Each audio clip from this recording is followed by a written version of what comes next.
students, welcome to Sumaya English Primary School.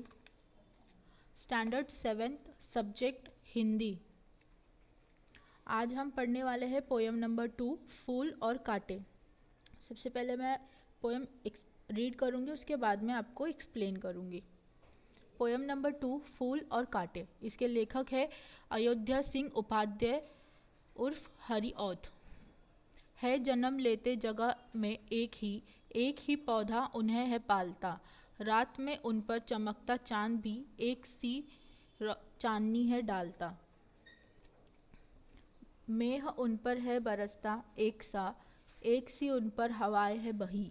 पर सदा ही यह दिखता है हमें ढंग उनके एक से होते नहीं।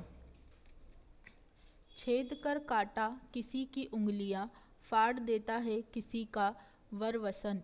प्यार डूबी तितलियों के पर कतर, भौर का है वेध देता श्याम तन। फूल लेकर तितलियों को गोद में, भौर को अपना अनूठा रस पिला। नीज सुगंध और निराले रंग से है सदा देता कली जी की खिला। है खटकता एक सबकी आँख में, दूसरा है सोहता सूर शीस पर। किस तरह कुल की बढ़ाई काम दे, जो किसी में हो बड़प्पन की कसर।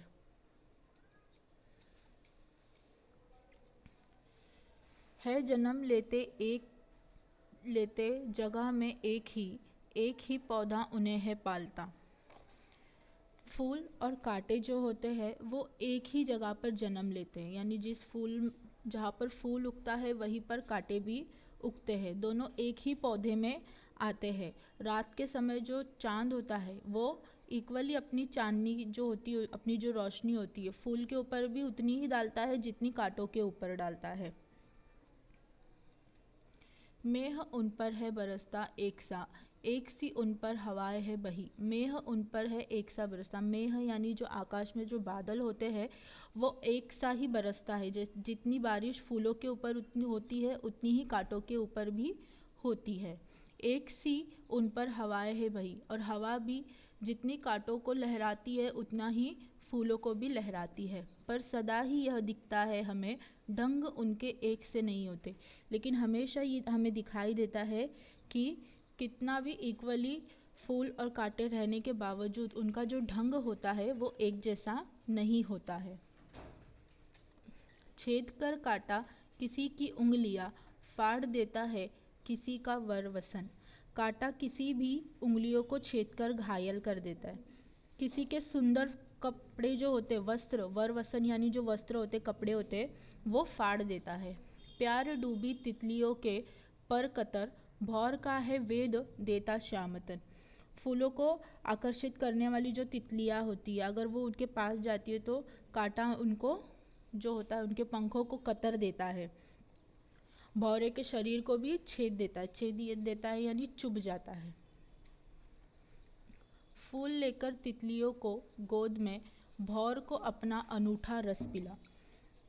दूसरी ओर जो फूल होता है वो तितलियों को अपने प्यार से गोद में लेकर क्या करता है, उन्हें अपना रस पिलाता है।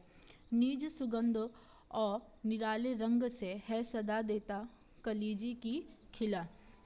निज सुगंध यानी महकती जो दमकती जो सुगंध होती है, जो खुशबू होती है, और जो निराला रंग होता है उससे क्या करता है, सबका मन वो प्रसन्न कर देता है।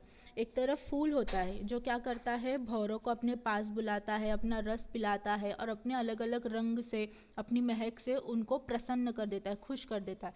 और एक तरफ कांटा होता है जो उसके पास आता है तो उनको वो चुभ जाता है, उनके वस्त्र फाड़ देता है। यानी इन दोनों के बीच में इन्हें जितनी भी चीज़ें एक साथ में एक समान मिली, लेकिन इनका जो कार्य है वो बिल्कुल भी अलग है।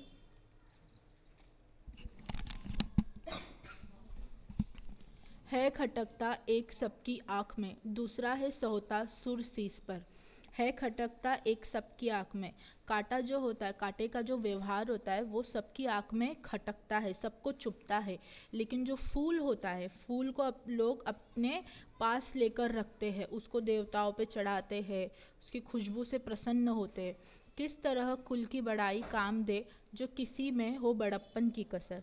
किस तरह कुल की बड़ाई काम दे। यदि हमारे काम अच्छे हो तो हमारा कुल का जो जन्म होता है, जो अच्छा कुल में हमारा जो जन्म होता है वो भी हमारे काम नहीं आता। अगर हमारा काम बुरा है तो हमारे कितने भी उच्च कुल में जन्म हुआ हो, लेकिन हमारी पहचान हमारे बुरे काम से ही की जाएगी। लेकिन अगर हमारा काम अच्छा है तो हमारे उच्च कुल की पहचान भी हमारे अच्छे काम से की जाएगी। इस तरीके से हमारा एक्सप्लेनेशन यहीं पर एंड होता है। Thank you.